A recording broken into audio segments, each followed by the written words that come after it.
मैं आप सभी को एक इंसिडेंट के बारे में बताना चाहूँगी जो कल हुआ। कल 2 बच्चे हमारे पास एक ब्लैक कलर का पपी लेके आए थे ट्रीटमेंट के लिए। उसका तबीयत ठीक नहीं था तो हमने ट्रीटमेंट उसका कर दिया। उसके बाद में उन्होंने बोला कि आप एडमिट कर लीजिए, बट वो उनका पेट डॉग था। तो हमने बोला कि नहीं, हम लोग यूजुअली 99% स्ट्रे डॉग्स को ही एडमिट करते हैं, हम पेट डॉग्स को एडमिट नहीं करते। बिकॉज पेट डॉग का ध्यान रखने के लिए आप लोग हैं, बट स्ट्रेस का ध्यान रखने के लिए कोई होता नहीं है। या तो कोई रिपोर्टर रिपोर्ट करता है या कोई वॉलंटियर रिपोर्ट करता है, तो उनको हमको एडमिट करना पड़ता है बिकॉज उनका रास्ते पे ध्यान रखने वाला कोई है नहीं। बट इसकी आप फैमिली हो, आप इसकी केयर कर सकते हो, तो आप बस इसको सुबह शाम ट्रीटमेंट के लिए लेके आइए, सलाइन के लिए लेके आइए। तो उन्होंने बोला कि नहीं एडमिट कर लीजिए। तो उसके डैड से भी सर का बात हो गया था, बट उनको अच्छे से ये चीज़ एक्सप्लेन की गई कि हम लोग एडमिट नहीं कर सकते, ये आपका पेट डॉग है।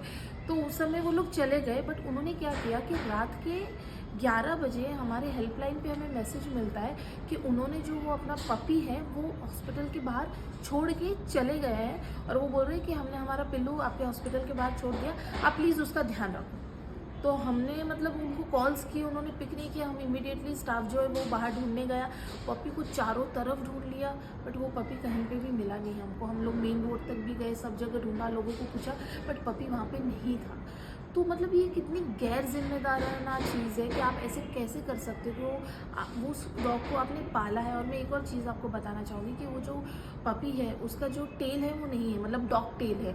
तो मुझे ऐसा लगता है कि शायद ये फैमिली को गलत फहमी हुआ कि ये एक ब्रीड डॉग है, इस चक्कर में इन्होंने उसको अडॉप्ट किया या किसी के पास से खरीद के लेके तो आ गए, बट जब अभी रिस्पॉन्सिबिलिटी निभाने की बात आई, जब उस बच्चे का ध्यान रखने की बात आई, तब उन्होंने सरासर वो अपने कदम पीछे ले लिए और उन्होंने उसका ट्रीटमेंट जो जिम्मेदारी होती है वो नहीं निभाई और ऐसे डंप करके चले गए।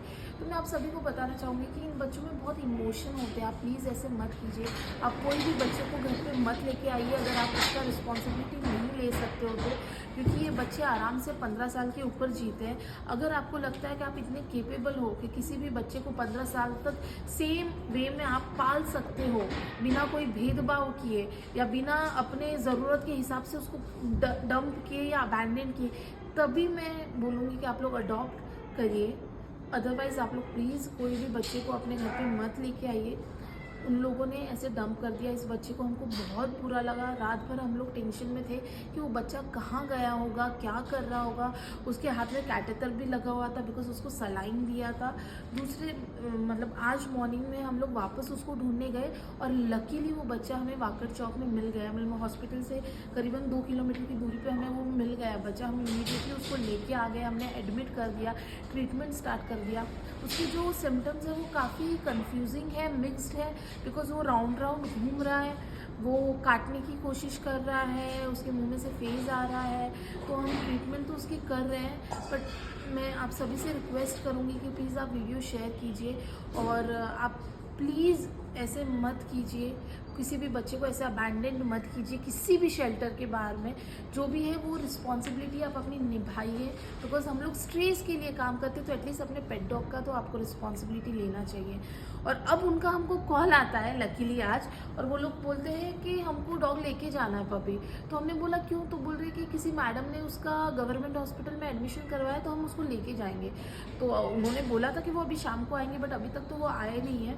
तो मैं आगे का अपडेट आप लोगों को दे दूंगी, बट मैं आप सभी से रिक्वेस्ट करूंगी कि प्लीज़ आप लोग ऐसी चीज़ मत करिए, किसी भी बच्चे को अबैंडन मत कीजिए या किसी भी शेल्टर के बाद डंप मत कीजिए। इसके आगे मैं उस बच्चे का जो वीडियो है वो आप लोगों के साथ शेयर करूंगी, आप प्लीज़ देख लीजिए कि उसकी कंडीशन अभी कैसी है। Thank you so much.